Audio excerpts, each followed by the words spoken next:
Untuk session kali ini Anda diberikan kesempatan telepon di 23455 menyampaikan aspirasi Anda soal topik yang dibahas di obrolan pagi untuk pagi hari ini. Selanjutnya kembali saya serahkan kepada rekan Wiratmaja. Silakan rekan Wiratmaja.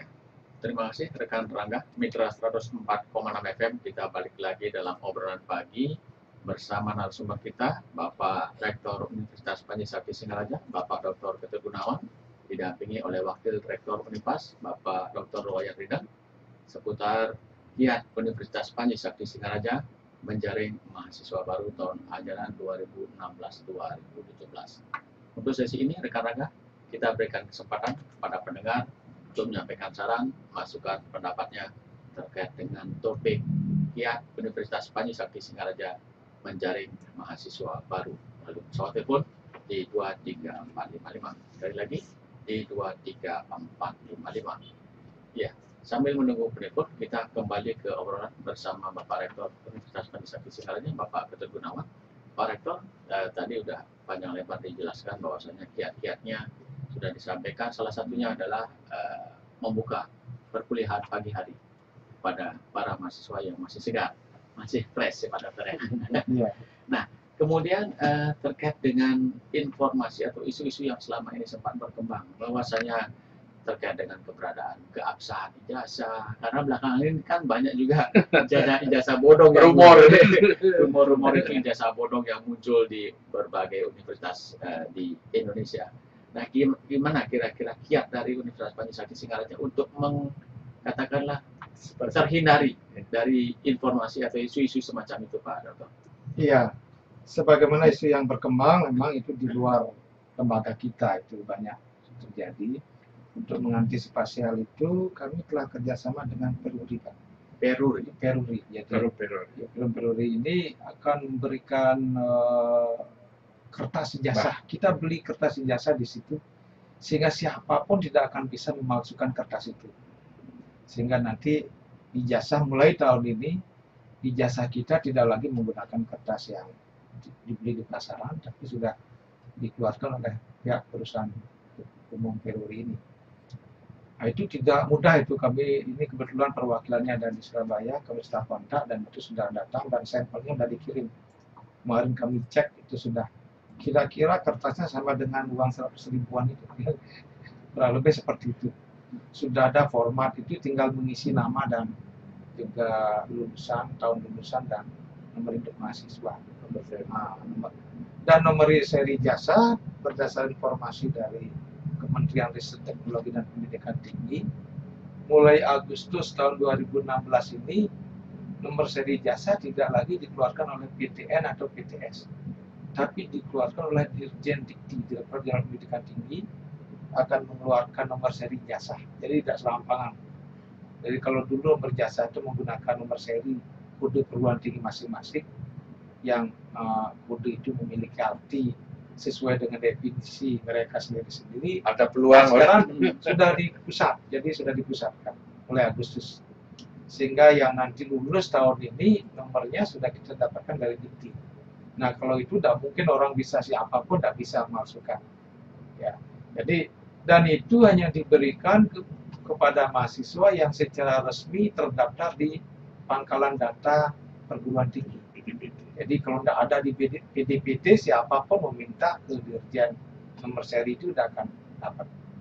Nah, dengan demikian saya duga nanti persoalan masalah-masalah pemalsuan ijazah ini bisa dieliminasi di seluruh tanah air ini, karena dengan keseragaman format atau keseragaman nomor ini tidak akan bisa orang memasukkan.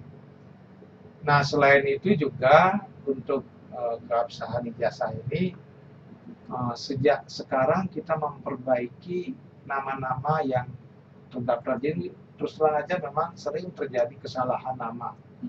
Jadi apabila nanti nama yang kita ajukan tidak sesuai dengan nama yang ada di Direktorat Kementerian Pendidikan Tinggi ini, tidak akan diberikan nomor seri jasa itu. Sehingga dari sekarang secara bertahap kami matchingkan, di mana mahasiswa wajib memberikan fotokopi akte kelahiran dan juga nomor nama yang ada di jasa sebelumnya, sehingga tidak ada masalah kesalahan nama di kemudian hari, sehingga ada instruksi dari kementerian untuk selalu melakukan update data. Apabila namanya tidak sesuai, pada saat final nanti pemberian nomor seri jasa akan diberikan itu. Misalnya seperti Bali ada nama I, ada nama NI, itu harus kalau memang ada ya ada, kalau enggak ya enggak gitu. Jadi harus matching, harus sama dengan akte kelahiran mereka. Dan kalau yang ada itu tidak boleh berbeda, jadi harus sama persis. Karena ini nanti yang mencetak itu komputer, jadi tidak bisa dibohongi itu, sehingga harus sama persis. Nah, sehingga update data kita lakukan, termasuk juga segala sesuatu yang berkenaan dengan keabsahan mahasiswa itu, antara lain nilai, kemudian juga perangkatan berapa dia mulai, kapan selesai. Nah, ini karena sekarang ini sudah mulai ada peraturan menteri yang mengizinkan orang kuliah selama 3 tahun, Pak. Boleh sekarang 3 tahun kuliah. Dan Panji Sakti merancang itu saat ini. Jadi mereka yang nanti kuliah di Panji Sakti bisa kuliah lebih singkat 3 tahun. Cuma mereka itu di peres waktunya. Jadi tidak ada libur. Jadi seperti nanti sekarang libur semesteran itu kuliahnya hanya 4 bulan sebetulnya itu. Yang 2 bulan itu sebenarnya kosong itu waktu mahasiswa. Atas dasar itu kementerian mengizinkan untuk melaksanakan semester pendek. Jadi yang panjang itu 4 bulan, yang pendek itu 2 bulan. Yang 2 bulan itu bisa untuk memunculkan 2-3 mata kuliah. Kalau saya hitung jumlah di perguruan tinggi kurang lebih 160 SKS, itu yang 8 semester reguler ditambah 8 semester pendek, itu kira-kira selesai selama 3 tahun, Pak. Jadi 3 tahun mereka sudah. Nah, itu mulainya tahun ini. Dan kita merancangnya mulai tahun ini. Saya sudah minta Dekan Fakultas Ekonomi untuk merancang ini dan direspon oleh mahasiswa. Jadi banyak yang menanyakan bagaimana itu, apakah keabsahannya nanti bisa diterima oleh masyarakat. Ya, itu memang sudah merupakan keputusan menteri. Karena sudah banyak yang melakukan ini, masukan-masukan ini perguruan tinggi dan efisien waktunya sebenarnya bisa diperpendek waktu kuliahnya. Nah, dengan demikian nanti kami sedang merancang ini, mulai tahun ini di Panji Sakti sudah bisa memilih kalau ingin kuliah semester yang lebih pendek, yang selama nanti 3 tahun selesai itu boleh memilih itu. Dan sudah ada yang mendaftar itu, Pak, di Fakultas Ekonomi. Sudah ada, Pak. Ya, sehingga kemarin kami minta karena ekonomi dulu, rancang dulu ekonomi ini berapa. Dan sudah dihitung dari 160 itu persis 3 tahun nanti selesai dia. Nah, ini akan diikuti nanti Fakultas Hukum, fakultas yang lain. Sehingga dan ternyata merancangnya mudah, tinggal menghitung SKS saja itu. Dan beban-beban waktu belajar mereka itu tercukupi, termasuk juga masih ada waktu-waktu mereka untuk mengembangkan minat, bakat, dan kegemaran juga akan terganggu. Jadi itu sudah dihitung beban kerja normal bagi seorang belajar di perguruan tinggi, ternyata masih memungkinkan untuk melaksanakan itu. Sehingga saya kira ini keputusan menteri ini sangat sesuai dengan keinginan masyarakat sekarang yang menginginkan mereka lebih cepat selesai di perguruan tinggi. Dan berarti nanti kalau sekarang tahun 2016, 2019 ini sudah mulai ada lulusan 3 tahun di perguruan tinggi, semester pendek itu. Ya. Oke, baik. Mitra 104,6 FM, kami memberikan kesempatan kepada Anda untuk menyampaikan saran, masukan, pendapat di 23455, sekali lagi di 23455. Bagi Anda yang berada di luar Kabupaten Buleleng, Anda bisa memanfaatkan streaming kami di gunturfm.com, sekali lagi di gunturfm.com. Ya, kita ke Pak Wakil Rektor. Iya. Tadi sudah disampaikan banyak kemudahan yang jika berkuliah di Panji Sakti Singaraja. Atau kita terima dulu ya. Halo, selamat pagi. Selamat pagi, Om Swastiastu. Om Swastiastu. Narto. Silakan Pak Narto. Selamat bertugas, berjuang, sukses selalu. Silakan Pak Narto. Pengabdi negara. Ya, saya selalu setiap ada momen liburan, mudah-mudahan para calon mahasiswa bisa menyimak makna daripada materi yang disampaikan dari lembaga Fakultas Panji Sakti ini. Pak Narti, volume radionya Pak dikecil sedikit Pak, biar nggak feedback Pak. Ya. Oke, lanjut Pak. Saya menyampaikan beberapa hal. Pertama adalah saya sering mendengar kalau ketemu calon mahasiswa, kemana kuliah nanti gini ya Pak? Kenapa deh kuliah ke Panji Sakti atau ke Setie? Kalau dia jadi manajemen kok kebanyakan ke Setie? Sehingga saya katakan lebih baik ke Panji Sakti, nanti tambah kan bisa kerja ke Pemda karena disalurkan. Mungkin karena yayasannya itu dekat dengan Pemda. Saya pura-pura gitu aja. Nah, dalam arti bukan berarti ini membohongi. Nah, mudah-mudahan konteksnya ini adalah sharing, artinya adakah kelemahan atau kekurangan dari manajemen di sana atau jurusan ekonomi manajemen. Nah, mudah-mudahan ini perlu disikapi. Untuk yang tadi dijelaskan masalah ijazah, saya punya pengalaman, yaitu KK itu sering di kelurahan atau di catatan sipil itu ada kekeliruan. Satu, dibiarkan oleh orang tua dengan anaknya. Mudah-mudahan ini dibarengi dengan mungkin tadi sudah ijazah dari SD, SMP, SLTA. Apabila salah, kakaknya lah yang diganti, karena menggantinya kan lebih gampang di sini. Pengalaman saya dulu, nama saya Mati Narti, dulu dari SD, SMP, SMA saya ganti. Setelah saya urusan sarjana kemudian pegawai, cari kesaran keliling saya ke SD, SMP. Nah, ini pengalaman saya untuk konteks ijazah. Apabila ada nomor ijazah, nanti sharingnya dari pusat. Nah, kemudian untuk berikutnya, mudah-mudahan dari konteks perguruan tinggi baik di Undiksa, di STI, Sospol itu mudah-mudahan ada kias dari Unipas ini yang mana lebih, kalau data semua hukum, Sospol, dan manajemen, mudah-mudahan apakah Sospolnya lebih dipertajam, difokuskan, karena hukum sekarang di Undiksa ada sampai semester Bapak sekarang mungkin sekarang sudah 5 angkatan kedua ini. Nah, mudah-mudahan Sospolnya bagaimana kiat-kiatnya, Pak Rideng juga KPU dulu lebih banyak ada momen-momen, mungkin nanti ada kader-kader tamat ya, tidak harus jadi PNS, mungkin ikut di berbagai partai, dia ikut di desa, kemudian di kecamatan ini, kemudian di sharing, di expose, oh ini adalah alumni Unipas sudah menduduki.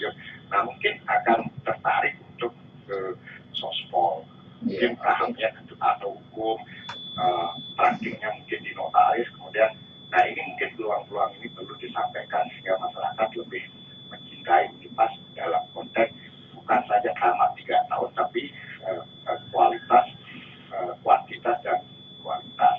Okay. Nah, saya yang 3 tahun ini mudah-mudahan juga disikapi dengan cermat untuk dari segi kualitas.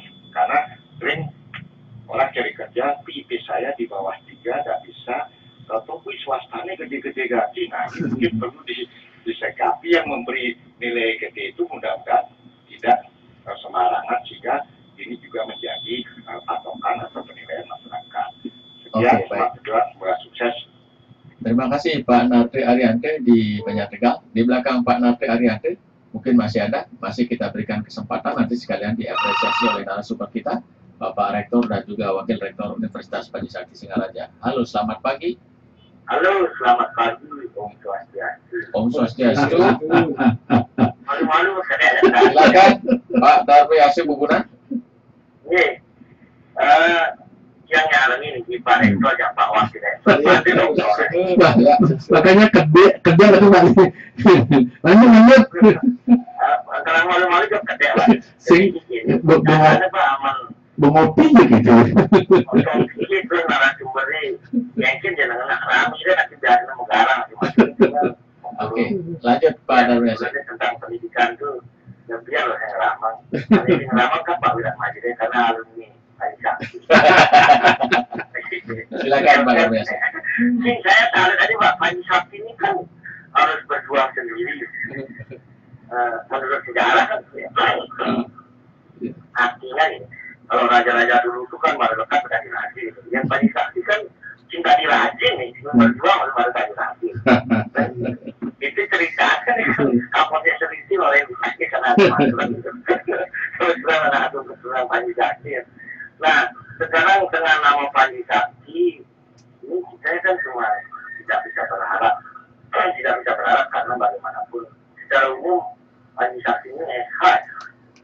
Semuanya kebanyakan yang bidang itu. Terus ini terakhirnya nanti kan setelah taman ini supaya bisa membela yang benar dan yang bayar kan gitu ya. Nah, sampai membela yang salah tapi bayar kan itu masalahnya. Nah, kalau mengenai universitas ini saya yakin itu karena tidak ada masalah yang krusial gitu ya. Kalau dulu mungkin dibilang saya terkopi dan sebagainya, terus ada yang jurnalnya bodong, mudah-mudahan semuanya bisa terus diselesaikan dengan baik. Karena Pak Rektor kan orangnya juga luar biasa dengan Pak Rincang ya. Iya, sekali. Ya, saya tidak asum kali jawabannya, tapi angan bagi. Oke, baik. Nih, semoga sukses selalu. Terutama Pak Wirat Maji nanti lanjutkan ke S2 kalau punya uang. Ya, Panggil ya gitu. langsung tarik atau angayu bagi. Baik, terima kasih Pak Darmiasin. Di belakang Pak Darmiasin mungkin masih ada di 23455. Kami masih memberikan kesempatan bersama Rektor Unipas dan juga Wakil Rektor Unipas. Oke, sambil menunggu penelpon berikutnya, silakan diapresiasi Pak Rektor, nanti bergantian dengan Pak Rektor. Satu penelpon lagi. Halo, selamat pagi. Ya, mungkin menggunakan streaming, ada jeda, silakan di 23455. Selamat pagi. Selamat pagi, Swastiastu. Oke, Swastiastu. Dari Pak Sutaya Tejokudur. Silakan Pak Sutaya. Jadi jangan sebagai warga budaya yang sangat berharap ya, perguruan tinggi swasta yang ada di bulan lain ini kualitasnya dengan jauh atau berbeda dengan perguruan tinggi negeri yang ada di budaya banyak. Terus yang perlu yang ini ditanyakan ataupun mungkin itu sharing ya. Jadi ya perguruan tinggi sekarang itu dengan adanya yang itu adanya persaingan yang betul ketat itu sangat sekali bisa mencetak yang akan kerja yang handal dalam arti supaya bisa bersaing, dan jangan itu nanti itu banyak mencetak sarjana tapi menjadi sarjana pengangguran. Nah jadi untuk itu ya ini mungkin ya perlu ya penjelasan dari Bapak. Nah, salah satu hal yang memang sangat mendukung di dalam meningkatkan prestasi ataupun SDM daripada jadi ya sarjana itu adalah mungkin di pihak luar ini perlu lengkap gitu ya, mungkin labnya ya, jadi supaya nanti bisa praktik di sana sehingga dia punya skill yang ada itu. Karena kesan sekarang itu kita ini ya harus bersaing itu, terutama di bidang sikap dan juga perilaku dan juga skill. Nah juga saya ini juga bertanya tentang perpustakaannya dari sana dan juga ya kurikulumnya, dan juga yang penting jumlah ya tenaga pengajar, dosen-dosennya berapa yang memang sudah punya kualifikasi yang cukup memadai. Nah sehingga dengan dasar itu saya kira masyarakat itu akan bisa menilai. Jadi perguruan tinggi ya swasta yang sudah dia memiliki itu sarana prasarana dan juga kurikulum yang juga sudah dia sesuai dengan ya kebutuhan itu pasar-pasar. Nah sehingga dengan demikian jadi masyarakat tidak akan keluar itu. Kalau dia tidak bisa diterima di negeri ya tidak bisa keluar, tidak akan keluar yang dari ya sekolah cukup diambil saja sekian ya mudah-mudahanlah. Jadi yang kali saat ini terus itu benar sehingga betul-betul menjadi idolanya, jadi boleh lanjutkan Om Santi Om. Om Santi. Terima kasih Pak Sutaya di Titik Bulut, dan juga terima kasih juga sudah memanfaatkan streaming kami di gunturfm.com. Ya, silakan Pak Dr. diapresiasi. Baik, terima kasih atas apresiasi dari Bapak sekalian. Pertama-tama dari Pak Natarianto, kemudian Pak Darmiase, Pak Sutaya, yang sebagian besar dari Bapak sekalian memberikan apresiasi kepada kami untuk pengembangan Unipas ini. Pertama dari Pak Madinat Daryanto, ini senior kami Pak, jadi terima kasih sekali setiap baik di acara ini maupun dalam forum-forum lain, dia sering beri masukan pada kami untuk pengelolaan Unifas ke arah yang lebih baik. Nah, pertama tentang keabsahan ijazah yang tadi disampaikan Pak Narto, ya ini memang seringkali terjadi kesalahan-kesalahan itu yang saat ini sering kita menggunakan patokan akte kelahiran itu. Nah, ya kalau memang itu tidak sesuai, ini ya menjadi persoalan juga ini. Yang sekarang ini patokannya itu, sehingga mudah-mudahan ini pihak pemerintah daerah terutama yang menangani ini lebih berhati-hati. Sebab sekarang ini kalau ada pengaduan kesalahan ijazah maupun transkrip yang berkenaan dengan kesalahan nama, itu patokannya adalah akte kelahiran gitu. Nah, ini yang sekarang ini sering. Nah, oleh karena itu ya mudah-mudahan ini tidak terjadi kesalahan di pusat yang melahirkan akte itu gitu ya. Nah, kemudian apabila terjadi ketidaksesuaian antara ijazah-ijazah sebelumnya, itu yang bersangkutan biasanya membuat keterangan kesalahan dari catatan sipil setempat. Jadi misalnya ijazah SD, SMP, SMA-nya tidak sama dengan ijazah sarjana. Lalu mana yang benar gitu? Jadi ada keterangan setempat. Atas keterangan itu lalu lembaga yang mengeluarkan juga memberikan keterangan yang sama yang dikeluarkan, sebagaimana yang dikeluarkan oleh kantor catatan sipil itu. Nah, itu yang terjadi saat ini. Dan keabsahan ijazah ini kami memang selalu memberikan jaminan ya Pak kepada masyarakat. Jadi kita belum pernah ada persoalan di bidang ini. Dan lebih-lebih yang ditempuh pemerintah sekarang dengan memberikan intervensi ini kepada perguruan tinggi, baik PTN maupun PTS, di mana nomor seri ijazahnya diatur sedemikian rupa, dan juga termasuk juga himbauan penggunaan bahan baku. Nah, cuma penggunaan bahan baku kertas ini memang hanya menjadi himbauan, karena harganya mahal, mungkin tidak semua perguruan tinggi bisa membeli gitu. Itu harga per lembarnya kalau tidak salah sampai 200.000 Pak, per lembar ijazah itu sudah saya cek, harganya kurang lebih segitu, tergantung banyak sedikitnya memesan ya. Jadi kalau banyak memang dapat lebih murah ya, tapi kalau belinya sedikit mungkin itu perhitungan ongkos kirim dan lain-lain. Nah, jadi dengan bahan kertas dari Peruri ini saya kira sudah lebih aman ya, biasa. Nah, kemudian ya sebagaimana juga masukan Pak Narto tadi soal Fakultas Ekonomi Jurusan Manajemen ini di Buleleng ini ada 3 sekarang yang menyelenggarakan Undiksa, Siti Sata Dharma, dan juga Fakultas Ekonomi Universitas Sakti. Jadi saya lihat masih imbang ini, permintaannya Pak, masih imbang. Jadi rata-rata dalam 1 tahun itu fakultas ini memiliki mahasiswa 200 sampai 250 orang. Jadi saya kira di luar juga segitu, kecuali Undiksa itu besar peminat. Saya kira masih imbang.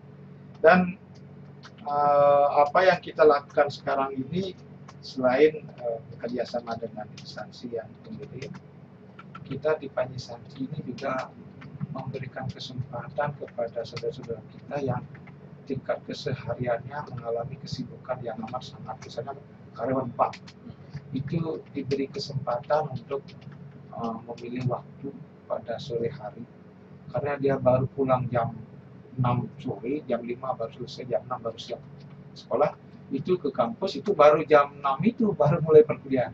Jadi Unifas ini lebih fleksibel terhadap penggunaan waktu. Yang penting beban belajar mereka tidak terkurangi, beban belajarnya sesuai dengan tuntutan kurikulum. Jadi ada beberapa grup kelas di Panji Sakti ini yang memilih, ada bahkan yang kuliahnya hanya Kamis, Jumat, Sabtu, Minggu. Jadi Kamisnya sedikit, Jumatnya agak banyak, Sabtu Minggunya 1 hari penuh gitu. Ada kuliah begitu Pak. Jadi untuk memberikan kesempatan pada saudara kita yang kesehariannya sibuk gitu, dengan kelas-kelas perlakuan khusus. Dan ini masih dibenarkan. Bahkan sekarang dengan pemberlakuan 3 tahun ini sudah dengan jelas kita lebih fleksibel bisa mengaturnya. Apalagi ada semester pendek itu. Sehingga dengan demikian sekarang para calon itu bisa memilih perguruan tinggi yang sudah menyelenggarakan. Sebab ada juga yang tidak mau menyelenggarakan itu, misalnya alasan pembayaran, kalau 3 tahun nanti bayarnya cuma 3 tahun gitu. Nah, kita memang seperti tadi, kita memang orientasinya sosial. Ini betul-betul apa yang menjadi. Dan ada juga yang khawatir, sebab kalau terlalu pendek kuliahnya, kemampuan mereka berpikir terbatas, nanti nilainya kecil, susah cari kerja di luar gitu kan. Sebab untuk menjadi dosen itu kan sudah dipersyaratkan prestasi atau nilai yang akumulatif yang harus dicapai.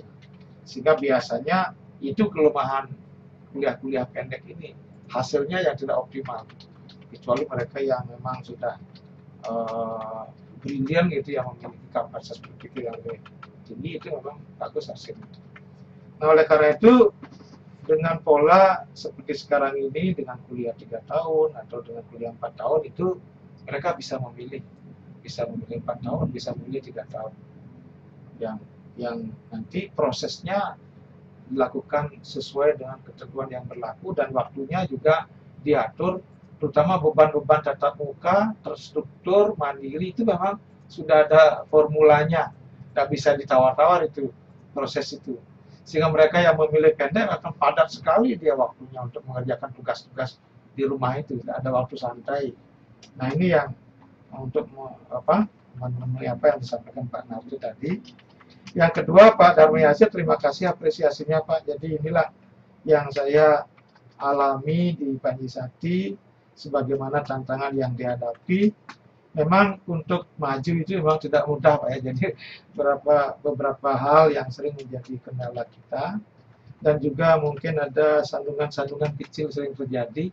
Itu kami selalu melakukan penyelesaian cepat di dalam. Jadi kalau ada misalnya ada kasus kemarin ya sudah juga sampai kepada masyarakat luas tentang jurnal bodong, itu sebetulnya kami sudah menanganinya di tingkat universitas, bahkan sampai kepada memberikan sanksi kepada teman yang terlanjur melakukan itu, sehingga ini sebetulnya ya sudah tuntas di tingkat kami gitu.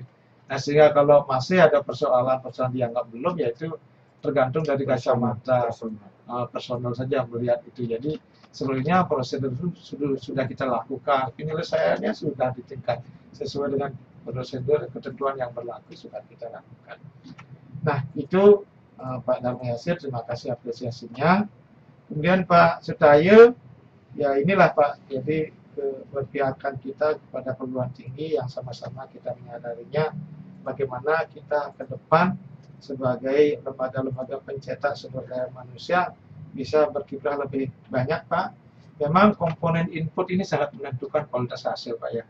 Jadi inilah sebagaimana yang kami telah sebarkan kepada masyarakat, Univas ini tidak main-main sejak berdiri Pak. Jadi difasilitasi dengan kampus yang meluas ya. Kita punya 5 buah gedung dan luas 4,5 hektar Pak. Jadi itu kita memiliki 48 ruang kuliah. Sehingga kami memberikan kapasitas sekarang lebih banyak kepada mahasiswa itu karena ruangannya banyak. Dari 48 itu 24 untuk perkuliahan. Sisanya 20 itu untuk perkantoran dan sisanya untuk aktivitas kemahasiswaan. Kemudian perpustakaan kita juga cukup luas dengan 8.000 eksemplar buku itu yang sudah siap untuk melayani kebutuhan mahasiswa. Kemudian juga laboratorium, kita punya laboratorium pertanian ya. Kemudian laboratorium pertanian ini dapat fasilitas dari Dikti, di mana kita dapat hibah dari IPIK, jadi iptek bagi keinovasian kampus gitu ya. Itu kita dapat dana kurang lebih hampir 300 juta ya dalam setahun kemarin. Kemudian laboratorium komputer, laboratorium bahasa Inggris juga ada, itu sebagaimana tadi saya sampaikan, itu kuliah di Panji Sakti ini bahasa Inggrisnya menjadi keharusan 6 semester dari bahasa Inggris dasar sampai bahasa Inggris terapan juga dirancang sedemikian rupa. Kemudian juga kita punya lembaga konsultasi hukum bagi masyarakat yang mungkin tidak ingin bayar mahal-mahal. Ini di Panji Sakti punya LBH ini gratis Pak, kalau minta penyuluhan di situ Dan juga kalau ada persoalan-persoalan di bidang hukum, konsultasinya gratis di situ teman-teman Polres Hukum melalui Pak Wedan dan kawan-kawan ini siap bantu. Kemudian juga kita menyiapkan fasilitas koneksi internet gratis 24 jam itu ya. Jadi auditorium kita punya 2, ini udah luas, ini luas ini untuk ini. Nah ini komponen input, kemudian dosen kita asah terus-menerus Pak. Jadi Pak Sutaya kalau meragukan kita punya doktor, kemudian juga magister minimum sudah ada dan sudah dirancang sedemikian rupa, dan dari tahun ke tahun di-upgrade dari dosen ini sehingga nantinya yang menjadi komponen input pembelajaran di Unipas ini bisa mengikuti perkembangan lah sesuai dengan tuntutan kebutuhan masyarakat saat ini. Nah, lebih-lebih kurikulum ini yang sekarang menjadi tuntutan masyarakat itu bagaimana menyeimbangkan antara pendidikan dengan pasar kerja. Ini yang diupgrade setiap saat. Nah, inilah maksud saya. Jadi mudah-mudahan apa yang kami lakukan saat ini bisa memenuhi harapan masyarakat, terutama apa yang menjadi masukan Pak Sutaya tadi. Iya. Ya. Baik, terima kasih Pak Rektor. Tadi terputus ke Pak Wakil Rektor. Kalau dihitung-hitung, dirupiahkan Pak Rektor, ada terobosan baru tadi kuliah pagi dan kuliah sore atau sampai dengan kuliah malam, grup kuliah malam. Nah, kalau dirupiahkan, kuliah pagi tadi dengan beasiswa, kira-kira untuk sampai tamat itu berapa dibutuhkan biaya Pak Rektor? Pertama tentu menjadi sebuah penyadaran dulu Pak Tut, karena bagaimanapun juga masalah pembiayaan komponen penting dalam rangka untuk proses belajar, baik itu proses kecepatan maupun kualitas. Tetapi tidak bisa dipungkiri eksistensi Panji Sakti itu menyesuaikan, karena bagaimanapun juga rata-rata, mohon maaf ini sebagai sebuah, beliau-beliau ini adalah yang kuliah misalnya yang sudah bekerja, ada pegawai kontrak dan sebagainya, sehingga jangan sampai kita memacang standar tinggi, kemampuan nggak ada gitu. Oleh sebab itu, pertama kan karena memang dosen kompetis dan sebagainya sudah dibayar oleh negara. Kemudian bantuan-bantuan, dan oleh sebab itu kalau kita cermati mungkin angka-angka yang selama ini sedang berjalan, kalau misalnya sampai tuntas katakanlah 20 juta bisa dihitung-hitung, kalau setengahnya pagi itu ya 10 juta. Tentu juga komponen ini harus pasti, ya tentu kita melihat personal mahasiswanya juga kadang-kadang kan, tetapi kalau misalnya punya uang 10 juta ya nampaknya sarjana bisa gitu. Apalagi mohon maaf setiap tugas harus ke kampus misalnya, internet, kemudian juga perpustakaan dimanfaatkan. Ada sebuah kecenderungan sekarang, ini saya tidak tahu masih dalam rangka pengkajian, rata-rata apakah juga di PTN, PTS lain juga begitu, kehadiran mahasiswa ke perpustakaan itu menjadi kecil karena media sosial yang demikian, sehingga Master Google saja itu misalnya. Ini juga oleh sebab itu kita melihat, termasuk juga Pak Tut, kalau berbicara masalah pembiayaan, UAS, kemudian UTS, itu kita mengambil paling standar. Nah, dengan demikian juga berkorelasi kepada pertanyaan-pertanyaan Pak Narte tadi juga, ini kan sebenarnya kalau masalah nilai tergantung mahasiswa sendiri. Terus terang aja, ada fenomena, paman ijazah saja gitu. Sehingga ada sebuah penilaian dari dosen, kalau sekarang dosennya sudah tersertifikasi, ada unsur-unsur variabel-variabel itu harus menulis. Misalnya, kita kuliah satu semester itu paling tidak 12 kali gitu misalnya. Ini tentu kita masih perdebatan, tetapi ada sebuah kepastian kita melalui kebijakan Bapak Rektor dan bersama yayasan adalah terus terang aja kita dosen-dosen tidak terlalu menuntut, bahkan kehadiran dosen juga yang ya misalnya hadirnya Pak Rektor ya misalnya transport cuma 25.000, tetapi kan kita rata-rata tidak terlalu jauh. Artinya jangan sampai membebankan mahasiswa, karena misi kita yang memang demikian. Jadi itu barangkali Pak Tut. Baik, terima kasih Pak Wakil Rektor dan juga Pak Rektor Universitas Pancasila Singaraja. Tanpa terasa 1 jam kita sudah ngobrol dan juga sudah memberikan kesempatan kepada pendengar untuk menyampaikan saran, masukan, pendapat. Mudah-mudahan melalui interaktif ini masyarakat Buleleng khususnya dan masyarakat Bali pada umumnya bisa mendengarkan apa yang telah disampaikan oleh Bapak Rektor bersama Bapak Wakil Rektor Universitas Pancasila Singaraja, sehingga Unipas bisa menerima mahasiswa baru dalam semester tahun 2016-2017 ini. Sampai di sini perjumpaan kita. Saya kembalikan pada rekan-rekan. Silakan.